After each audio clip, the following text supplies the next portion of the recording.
The next campaign we have is the Worldbreakers Advent of Khanate, and this plays 1 to 2 players. It takes about 30 to 45 minutes to play, and this is a card battler duel game set in an alternate 13th century Asia.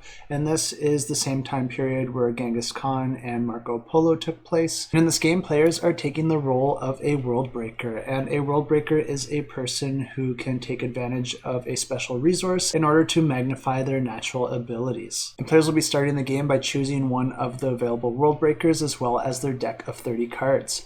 And the different cards within the deck are events, which grant some one-time instant effects, followers, which can be used to attack your opponents or defend against your opponents, and when you use them they get exhausted and they cannot block, attack, or be used until they are unexhausted on a following turn. And then finally you can get locations, which grant special effects, but they are also expensive and vulnerable. This game uses 2 types of resources. The first one is known as Mythium, and this essentially acts as a currency in the game, and you're going to be spending it to activate different cards as well as your Worldbreaker.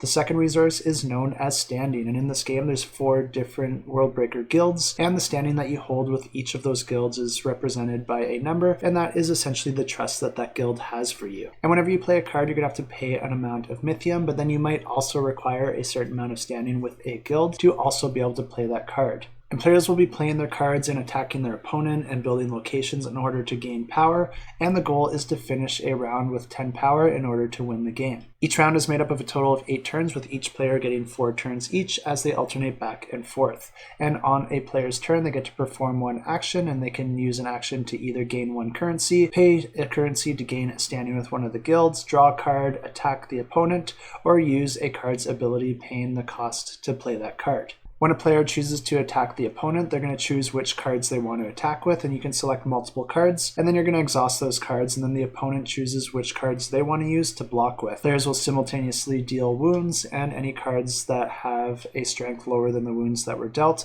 will get removed from the play area. If any attackers are left after this is resolved, then they can also attack the location cards of the opponent player. This will simultaneously hurt the amount of power that the opponent has while raising the amount of power that the attacker has. And the first player to end the round with 10 power wins the game.